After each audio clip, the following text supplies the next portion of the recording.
Hey guys, you ever think lighting a campfire could land you in the middle of a suburban Cold War?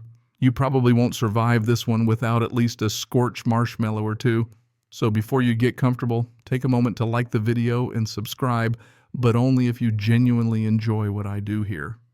And while you're at it, drop your location and local time in the comments.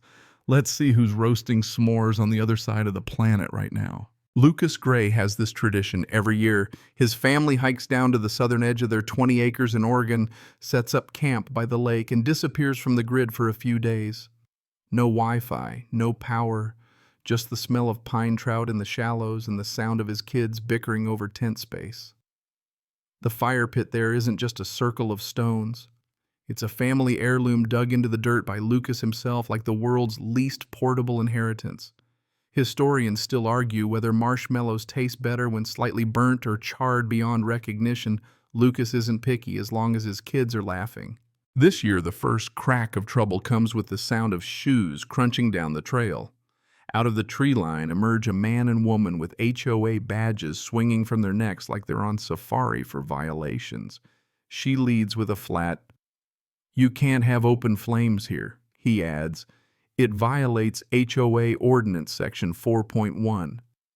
Lucas blinks. This is my land. Turns out across the lake sits Silver Pines, a gated community that thinks visual compliance zones are a thing like a dress code for landscapes. The HOA reps argue that Lucas's tents and fire visually disrupt the harmony. He offers them a soda while they wait for the sheriff.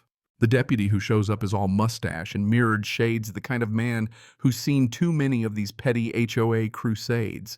Karen Morrison, clipboard queen, arrives too armed with bylaws jargon in the belief that she's the lakeside law.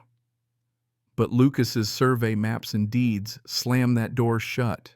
The deputy confirms all legal, no violations. Karen's face goes so tight it could crack glass, but she stomps off with an "this isn't over." That night the fire roars, marshmallows drip molten sugar, and across the lake the HOA houses glow sterile and still. In the quiet, Lucas can't shake the feeling that not over was less of a prediction and more of a promise. Morning mist still clings to the lake when the first counterattack hits, not in court, but through Karen's speakers. From across the water comes a warped instrumental of "My Heart Will Go On," sliding without warning into a bass-thumping remix of "Sweet Caroline." It's like camping beside a wedding DJ who fell asleep on the keyboard. Silver Pines residents sip coffee on their deck's binoculars in hand, enjoying the show. Kate groans passive aggression in surround sound, while Ella pleads for someone to make it stop. Then a drone buzzes in, slicing the air over the tents like a nosy robotic mosquito. James hurls a pine cone at it. Lucas, thinking like the firefighter he once was, stretches an emergency fire shelter over a clothesline for privacy and aims a cooler lid skyward like the cheapest anti-aircraft shield in history. The drone retreats, but the peace lasts minutes. A man in golf shorts and a visor bellows through a megaphone about private community view sheds, earning himself a spot in Kate's camera roll. By afternoon, the video is online titled HOA War on Family Camping and races past 100,000 views. The comments are a flood of HOA horror stories, drone jamming tips, and a few offers to drive out there with a louder speaker. Historians still argue whether the internet is a unifying force or just gasoline on small-town fires, but in this case it's both. The HOA escalates with a letter from their lawyer, Victor Denton, citing a made-up visual harmony jurisdiction. Kate calls it a fairy tale in a folder. Lucas forwards it to Carol Edwards, his attorney, who responds with one word: delicious. Within 24 hours, Carol files notice to sue harassment, trespassing by aerial surveillance, false police report, defamation, the legal equivalent of a care package loaded with bricks. Then a leak changes everything. Internal HOA minutes revealing Karen's plan to monitor and enforce aesthetics on non-member properties. No county filing, no legal authority, just a self-invented empire. Carol can barely hide her glee. The HOA's next move is an emergency injunction claiming Lucas's campfire causes imminent psychological hazard. In court, Karen sits stiff in her navy blazer as the judge flips through Carol's evidence maps, drone footage, megaphone audio, and the leaked minutes. When asked if any of it is inaccurate, Karen stammers. The judge not only denies the injunction, but refers the case to the DA for false reporting and privacy violations. Outside, Channel 8 is waiting. Lucas tells the camera, "This isn't about camping, it's about boundaries." By the time the clip airs, Karen's name is trending for all the wrong reasons, and Silver Pines feels less like a gated community and more like a sinking ship. The cracks in Silver Pines widen fast. A whistleblower email lands in Carol's inbox, 20 pages of board members panicking over PR fallout.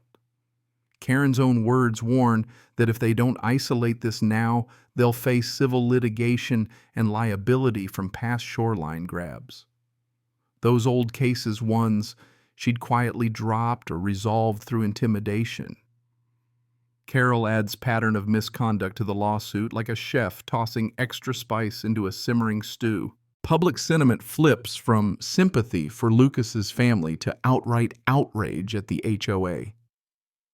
Kate's video, "The HOA tried to break us." Here's what they didn't expect. Stitches court clips with before and after aerials showing just how imaginary the HOA zone really is. The DA announces misdemeanor charges against Karen for false reporting. Silver Pines issues a desperate statement disowning her actions. 2 days later, she's ousted as president in a nearly unanimous vote. Victor Denton, her loyal attorney, is replaced within 24 hours. Carol seizes the momentum with a settlement proposal, a formal declaration barring HOAs from enforcing rules beyond their property lines. The press conference happens right at the campsite, marshmallow sticks and all. Lucas speaks briefly, pointing to the fire pit. "If you want to look at our fire and feel offended, you're free to blink." That line makes Good Morning America. 6 months later, the lake is busier than ever, just not on Silver Pines' shore. Visitors come to camp, share stories, or just stand where the videos were filmed. A retired judge from Eugene shakes Lucas's hand by the fire. A couple from Idaho pitches a tent for the freedom of it. Kate and Lucas turn it into Freedom Camp Weekend, an annual gathering with music, shared meals, and a cedar sign behind the fire pit, "Camp Free or Stay Mad." Kate's YouTube channel, now Camp Free Chronicles, explodes with law explainers and viewer-submitted HOA horror stories. Her video on how to torch HOA claims legally passes 1 million views. Sometimes Lucas still rises before dawn, coffee steaming in the cold air, and watches the lake go still before the wind picks up. He thinks about how easily they could have backed down, how simple it would have been to pack up the tents. But they didn't. And now the fire in their pit is just the smallest one they lit. He leans back, watching the smoke curl into the trees, knowing that somewhere out there, Karen Morrison is staring out a window, scanning for a tent that offends her view. The campsite glows in the gentle wash of the embers, their light swaying softly as the breeze drifts in from the lake. Across the water, darkness folds over Silver Pines like a heavy curtain. No porch lights, no speakers, no drones, just quiet. It's the kind of quiet that makes you notice the smaller sounds, the slow crackle of wood, the tiny plop of a fish breaking the surface, the faint rustle of a deer nosing through the pines. Kate sits close, her arm warm against Lucas's, their kids' laughter drifting in from where they've built a fort of blankets under the lanterns. The fight, the noise, the courthouse air heavy with tension. It all feels like a different lifetime. Here, there's only the soft rise and fall of breathing and the rhythm of night. The lake holds the stars in its black mirror, each ripple carrying a spark across to the far shore. The cedar sign stands just beyond the fire pit, its carved letters catching the glow, "Camp Free or Stay Mad." Visitors will see it in the morning and smile, maybe snap a photo, maybe take a piece of the story with them. Lucas lets the moment stretch, not chasing it, not trying to hold it too tight, just letting it be. The air smells of pine and wood smoke, of something earned. And as the fire settles into its bed of coals, he knows that this place, This quiet defiance will keep burning long after the last embers fade.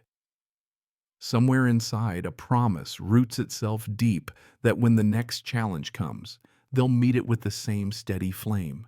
Tonight, though, the lake is still and the world feels exactly the size it should be.